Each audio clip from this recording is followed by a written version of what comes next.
একটি বিড়াল ছিল খুবই অতি দরিদ্র, কিন্তু সে মাঠে কাজ করছিল। তখন তার উপরে একটি বোঝা ভেঙে পড়ে।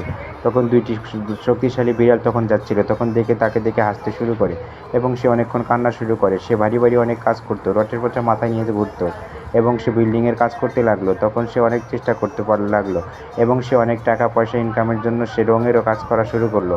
অনেক কষ্ট করে সে বিল্ডিং তখন রং করতেছিল। তখন রং করতে করতে সে অনেকগুলো কয়েন পায়। তখন সে অনেক খুশি হয়ে যায় এবং সে তখন ডাইলারের পাইলিংয়ের কাজ করতে থাকলো এবং সে এসি ঠিক করতে লাগলো এবং সে অনেকগুলো টাকা পয়সা পায়। সেই পয়সাগুলো সে এক জায়গায় করে এবং সে ভারী ভারী ইট নিয়ে সে কাজ করতে শুরু করে এবং সে একা অনেক কষ্ট পরিশ্রম করতে লাগলো। পরিশ্রম করতে করতে সে অনেকগুলো টাকার মালিক হয়ে গেল।